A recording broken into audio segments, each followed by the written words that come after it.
तो भारतीय दर्शनों में जो नव दर्शन हैं उनके बारे में हम क्रमशः चर्चा करने के लिए बैठ रहे हैं।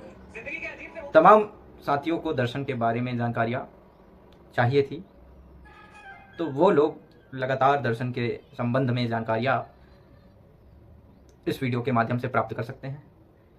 भारत में कुल दर्शनों की संख्या से लेकर के हम भारत के जो अलग अलग दर्शन हैं उन पर विस्तृत रूप से चर्चा करने वाले हैं। तो सबसे पहले आज हम बेसिक चर्चा पर बात करते हैं कि वास्तव में भारत में कितने दर्शन हैं जो प्रचलित हैं। तो सबसे पहले तो भारत में नव दर्शनानि सन्ति। अब इन नौ दर्शनों का एक बार हम नाम देख लेते हैं, फिर हम आगे की चर्चा करेंगे। तो नौ दर्शनों में हम पहले देखते हैं त्रीणि नास्तिक दर्शनानि, मतलब तीन जो है वो नास्तिक दर्शन नास्तिकता पर खड़े हुए हैं। जब मैं दर्शन पर नास्तिकता की बात करता हूं तब नास्तिक का अर्थ है जो वेद को नहीं मानता।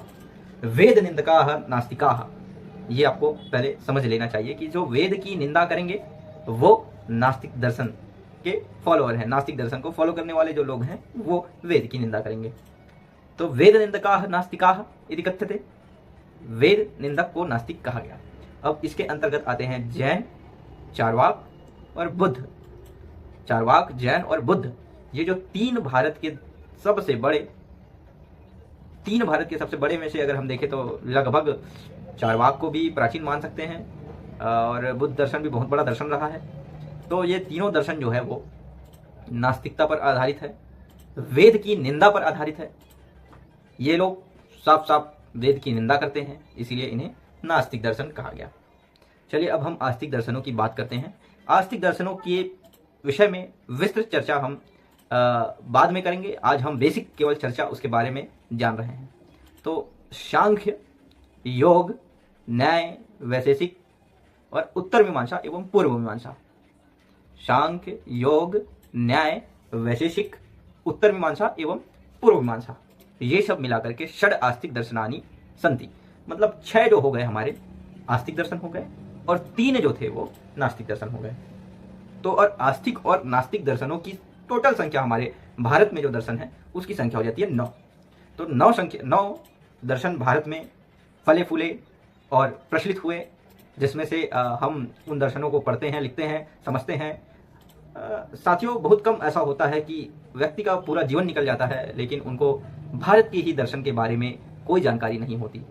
तो कहीं ना कहीं हमें, यदि हम आस्तिक हैं या नास्तिक हैं, जो भी हैं, लेकिन कुछ भी बनने या रहने से पहले हमें इसकी जानकारी होनी भी चाहिए। जैसे कि हम आज थोड़े से बात कर लेते हैं ऋग्वेद पर। साथियों, ऋग्वेद को दुनिया की सबसे प्राचीनतम किताब में रखा गया है।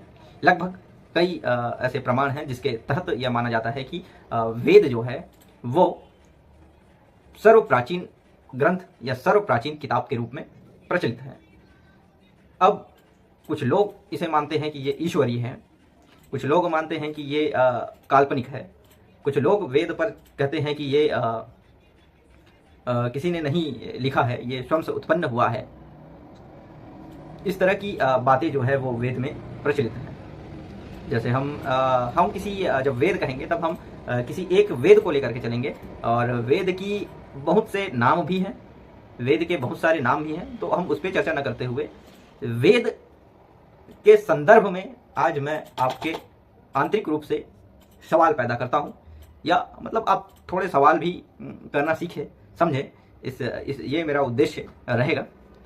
तो साथियों, जब हम ऋग्वेद को प्रारंभ करते हैं, बहुत सारे लोगों के मन में जो सवाल होगा वो सवाल यहाँ से क्लियर हो जाएगी कि क्या वेद को किसी ईश्वर ने रचा होगा या वो मानव की कल्पना से जन्मा होगा।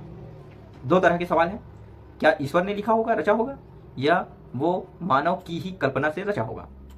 तब जब मैं यहाँ आपको कहूँगा कि अगर मतलब ईश्वर द्वारा रचित है, ऐसा अलग अलग चीज़ों में अलग अलग लोग प्रमाण देते हैं।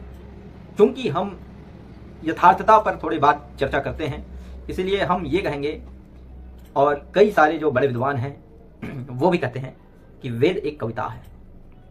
वेद एक कविता है साथियों। जैसे किसी कवि के मन में कोई कविता जन्मती है, कवि के मन में जैसे कोई कविता जन्मती है, उसी तरह से वेद का जन्म या वेद के अलग अलग सूक्तों का जन्म भी अलग अलग ऋषियों द्वारा हुआ, अलग अलग मनुष्यों द्वारा हुआ। वो ऋषि भी कौन? मनुष्य। यदि हम किसी को, जैसे कि एक एग्जाम्पल लेते हैं, किसी को हम साइंटिस्ट कहेंगे, लेकिन वो साइंटिस्ट होने से पहले क्या है? मनुष्य। हाँ, उसने साइंस में अच्छे प्रोग्रेस किए इसलिए हम उसको साइंटिस्ट कह रहे हैं, लेकिन मनुष्य है, मनुष्य से साइंटिस्ट बने अपनी बौद्धिक के बल पे। वैसे जब मैं ऋषि कहता हूँ तब ऋषि का अर्थ भी यहाँ यही लगभग पहुंच जाएगा कि जिन लोगों ने उस समय में तार्किकता से सोचना प्रारंभ किया, समझना प्रारंभ किया,